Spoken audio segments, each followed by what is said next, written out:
இன்றைக்கு இந்த பருவ காலங்களில் வரக்கூடிய காய்ச்சல் வருகிறது, சளி பிடித்து சளி காய்ச்சலாக வருகிறது, உணவுகளால் உருவாகக்கூடிய காய்ச்சல் உருவாகுகிறது. உணவுப் பொருட்களை உட்கொள்ளும் போது அந்த உணவுப் பொருட்கள் செரிமானத்தன்மை இல்லாமலும் இந்த காய்ச்சல் வருகிறது. காய்ச்சல் வருவது நன்மை மட்டும்தான், அதை தீமையாக அனைவருமே நினைக்க வேண்டாம். தயவு செய்து ஒரு மனிதன் உடம்பில் இருக்கக்கூடிய கழிவுகளை வெளியேற்ற வேண்டுமென்றால் சளியும் காய்ச்சலும் வந்தால்தான் உடல் தூய்மையாக உடல் உள் தூய்மை அடைவதற்காக காய்ச்சல் சளி கண்டிப்பாக வர வேண்டும். அது பயப்பட வேண்டியது இல்லை. அந்த காய்ச்சல் வரும்போது தயவு செய்து எல்லோருமே எளிமையான ஒரு உணவுகளை பயன்படுத்த வேண்டும். இப்போது காய்ச்சல் வருகிறது, அந்த நேரத்தில் என்ன செய்ய வேண்டும்? காய்ச்சல் வந்துருச்சுன்னா சிறு குழந்தைகளாக இருந்தால் நல்ல ஒரு துணி எடுத்து பச்சை தண்ணியில் நனைச்சி, நான் சொல்கிறது 1 வயசுலேருந்து 5 வயதுக்கு உட்பட்ட குழந்தைகளுக்கு காய்ச்சல் வந்துருச்சுன்னா ஒரு பச்சை தண்ணியில் ஒரு துணி எடுத்து நனைச்சி இறுக்கி புழிஞ்சு நல்லா தோட்டி விட்டுறணும். அந்த உள்ளே இருக்கக்கூடிய அழுக்குகளும் வேர்வைகளும் வெளியேறும் போது தொடச்சி எடுத்தாச்சுன்னா உடம்பு தேவையான ஹீட்டு குறைஞ்சிக்கிட்டு இருக்கும். இப்போ இந்த காய்ச்சல் எப்படி வருகிறது? இரத்தத்தில் சூடு அதிகமாகி தான் இந்த காய்ச்சல் வருது. அப்போ அந்த இரத்தத்தை நம்ம ரோமத்துவாரத்தை வழியே ஈரத்துணியில் நனைச்சி துவட்டி எடுக்கும்போது உடம்பு குளிர்ச்சி அடைகிறது. அப்போ இரத்தத்தில் நீர் கலக்குது. நீங்கள் உண்ணக்கூடிய உணவு, தண்ணி குடிக்கிறதுலேருந்து நீங்கள் உணவுகள் எடுக்கும்போது இருக்கக்கூடிய அது நல்லதோ கெட்டதோ இதையெல்லாம் சேர்ந்து இரத்தத்தில் கலக்கும்போது அது கலந்து அந்த இரத்தம் சுத்திகரிப்பதற்காகத்தான் இந்த காய்ச்சல் வருகிறது. அப்போ இந்த காய்ச்சல் வருது அப்படிங்கிறப்ப அது வேலையை செய்கிறக்கத்தான் வருது. நீங்கள் அந்த காலகட்டத்தில் என்ன பண்ணணும்? அமைதியாக வீட்டில் இருக்கணும். தேவையற்ற உணவுகளை பயன்படுத்தக்கூடாது. சிறு குழந்தைகளுக்கு மலம் ஒழுங்காக போயிருக்காங்கிறத கண்டிப்பாக பார்க்கணும். சிறு குழந்தைகளுக்கு நீங்கள் என்னதான் மெடிசன் போய் நீங்கள் பார்த்தாலும் மலம் கிளியர் ஆகாமல் இருந்துச்சுன்னா அது விட்டு விட்டு வந்துக்கிட்டே தான் இருக்கும். அதனால் குழந்தைகளுக்கு இப்போதைக்கு உண்டான இந்த பிரச்சனைகளுக்கு மலம் கிளியராக போகணும். குழந்தைகளுக்கு பச்சை தண்ணியில் நல்லா துணியை நனைச்சி புழிஞ்சு தொடச்சிடணும். பால் குடிக்கக்கூடிய குழந்தைகளுக்கு தாய்க்குத்தான் மருந்து கொடுக்கணும், குழந்தைக்கு மருந்து கொடுக்கக்கூடாது. இப்போ காய்ச்சல் வந்துருச்சுன்னா என்ன பண்ணணும்? வெளியே போக மாட்டேங்குதுன்னா என்ன பண்ணணும்? குழந்தைக்கு பால் கொடுக்கக்கூடிய தாய் சோம்பு, ஓமம் இது சேர்த்து கொஞ்சம் சித்திரத்தையும் சேர்த்து தாய் வெந்நீரில் கொதிக்க வச்சு குடித்தாலே அந்த மருந்துகளுடைய குணம் தாயினுடைய தாய்ப்பாலுக்கு கலந்து அது குடிக்கும்போது அந்த குழந்தைக்கு அதிலேயே மெடிசன் வந்துடும். அதனால் குழந்தைகளுக்கு கொடுக்கணும் அப்படிங்கிறத விட தாய்கிட்டே கொடுக்கணும்.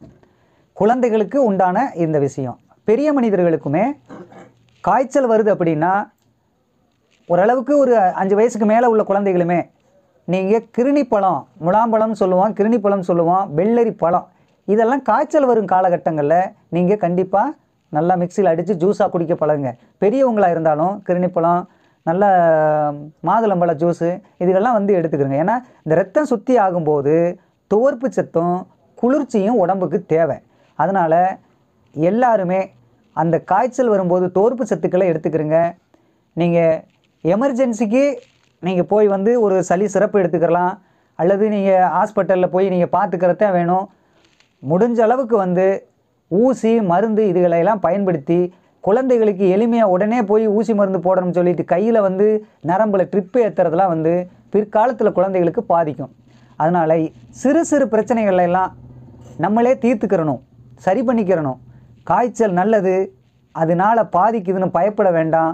அந்த காலகட்டங்களில் கஷாயங்கள், வெற்றிலை, வேப்பிலை, கோரக்கிழங்கு, மிளகு, சித்திரத்தை, அதிமதுரம், இது பப்பாளி இலை, இதுகளெல்லாம் இணைச்சி கொஞ்சம் கொஞ்சமாக எல்லாமே அப்படியே போட்டு குடும்பத்துகளில் எல்லாருமே வேக வச்சு இதை நீங்கள் குடிங்க. பருவ காலங்களில் காய்ச்சல் வருதோ வரலையோ இந்த மாதிரியான பொருள்களையெல்லாம் நீங்கள் அப்படி தயார் பண்ணி உங்கள் வீட்டுகளில் அப்படியே வேக வச்சு எல்லாருமே இந்த பருவ காலங்களில் பயன்படுத்தி, அதாவது இந்த காய்ச்சல் சளி வர்ற காலகட்டங்களில் உடனே ஊசி மருந்து போடுறதுனால ரொம்ப அது கெடுதல் வருது அப்படிங்கிறது ஒரு பக்கம். எமர்ஜென்சிக்கு தேவை தான். ஏன்னா ஒரு குழந்தை வந்து காய்ச்சல் வரக்கூடிய காலகட்டங்களில் சத்துக்கள் குறைவான குழந்தையாக இருந்தால் ஃபிக்ஸ் வர்றதுக்கு வாய்ப்பு உண்டு. அப்போ அந்த சூழ்நிலைகள்லாம் மலம் வெளியேறிடுச்சுன்னா அது ஃபிக்ஸ் வராது. மலம் உள்ளே இருக்கிறப்ப ஊசி மருந்து இதுகள்லாம் போடுறதுனால பிற்காலத்தில் அந்த குழந்தைகளுக்கு தேவையற்ற பல நோய்கள் உருவாகிறதுக்கு வாய்ப்பு இருக்குது. அப்போ இப்போதைக்கு உண்டான காலகட்டங்களில் நிறைய தடுப்பூசிகள் அதெல்லாம் போடுறாங்க. அதில் நல்லது கெட்டது எல்லாமே இருக்கத்தான் செய்யும்.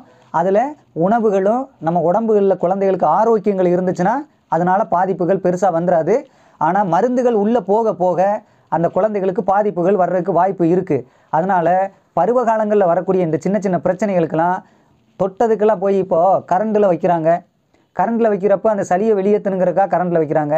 ஏன் இப்போதைக்கு அந்த மாதிரியான ஒரு சூழ்நிலையெல்லாம் ஒரு நொச்சி இலை, ஒரு தழுதாலை, பேய் மிரட்டி இலை, ஒரு 2 வேப்பலை, ஆவரை இலை, இது கூட வந்து நம்ம வீட்டுகளெல்லாம் வந்து இந்த பழைய ஓடு, செங்கக்கல் இதுகள்லாம் அப்படி கொதிக்க வச்சுட்டு இந்த இதெல்லாம் உள்ளே போட்டு இதெல்லாம் வேது பிடிக்கலாம். இந்த மாதிரி பிடிக்கிறப்ப இது குழந்தைகள்லேருந்து எல்லாருக்குமே பிடிக்கலாம். இதில் தவறு ஒன்றும் வந்துடாது. இந்த இலைகள்னால வேது பிடிக்கிறப்ப ஏதாவது ஸ்கின் அலர்ஜி வந்துடும், அந்த மாதிரியெல்லாம் வராது. இந்த மாதிரி இலைகளெல்லாம் பயன்படுத்தி நம்ம வந்து ஒரு சுமூகமான ஒரு முடிவுகளை பண்ணிட்டோம்னா நல்லது. இந்த பருவ காலங்களில் இந்த காய்ச்சல் வர்றதுக்கு உண்டான மெடிசன்கள் அதிகமாக எடுக்கிறது வந்து கண்டிப்பாக பாதிக்கும். ஆனால் இப்போதைக்கு தெரியாது, பிற்காலத்தில் தெரியும். இப்போ இந்த மருந்துகள் நீங்கள் பயன்படுத்தி சளியை வெளியேற விடாமல் அதை நீங்கள் இருக்கிற அளவுக்கு தான் இப்போ அவங்க போடக்கூடியது இருக்கும், வெளியேற்றுற அளவுக்கு இருக்காது. அப்போ அந்த மாதிரி வர்ற காலகட்டங்களில் என்ன பண்ணணும்னா ஊசி மருந்து போட்டு அதை வந்து அந்த சளி இறுக ஆரம்பித்து நுரையீரலில் போய் ஒட்டி அப்படியே இறுகி இருக்கிறது, சுவாச மண்டலங்களில் போய் உள்ளே போய் இறுகி இருக்கிறது, தொண்டைக்குழியில் இறுகி இருக்கிறது. பிற்காலத்தில் அதெல்லாம் ஆஸ்மாவாக வர்றதுக்கெலாம் வாய்ப்புகள் இருக்கும். ஏன்னா 90க்கு இந்த மாதிரியான ஊசி மருந்துகள்லேயே குழந்தைகளை வளர்த்து கொண்டுட்டு வரையில் இப்போதைக்கு இருக்கிறது சிறுசாக இருக்கும். நீங்கள் எடுக்கிற மெடிசனால் பின்னாடி அதிகரித்து வர்றதுக்கு வாய்ப்பு இருக்கும். அதனால் நீங்கள் மெடிசன் எடுக்கக்கூடாதுங்கிறத நான் குறை சொல்லலை, எமர்ஜென்சிக்கு தேவை தான். ஆனால் அதுவே பழக்கத்துக்கு நீங்கள் வராமல் இயற்கையான பொருட்கள், மழை காலங்களில் இன்றைக்கி ஒரு குழந்தைகள் வந்து சளி பிடிச்சிருக்கு அப்படின்னு சொன்னால் முன்னோர்கள் என்ன பண்ணுவாங்க, கொஞ்சம் குப்பைமேனி இலை எடுப்பாங்க, கசக்கி சாறு எடுப்பாங்க, ஒரு இரும்பை சுடாக வைப்பாங்க, அதில் சுருக்குன்னு ஒரு குடு கொடுத்து உள்ளே வந்து சங்கில் வச்சு ஊற்றி விட்டுருவாங்க. ஊற்றின 10 நிமிஷத்தில் அப்புமிட்டு சளியும் கக்கி எடுத்துரும் குழந்தைகள். நீங்கள் கரண்டில் வச்சு நீங்கள் சிறப்பை கொடுத்து என்னென்னமோ பண்ணி பாருங்கள். இந்த குப்பைமேனியை எடுத்து பக்குவமாக அளவாக எடுத்து அதை முறைப்பிரகாரம் பெரிய மனுஷனுடைய அனுபவத்தை வச்சுத்தேன் இதை செய்யணும்.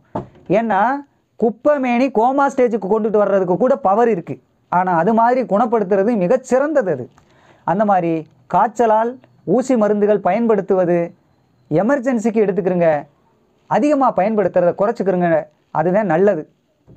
அதனால் அனைவருமே நம் குடும்பம் சீரும் சிறப்புமாக வாழ வேண்டும் என்றால் வைத்திய செலவை குறைத்து வாழ்க்கையில் நல்ல உணவுகளை உண்டு ஆரோக்கியமான உடல் நலத்தை பேணி காக்க அனைவருமே செய்யக்கூடிய ஒவ்வொன்றையும் சிந்தித்து செய்யுங்கள். நன்றி, வணக்கம்.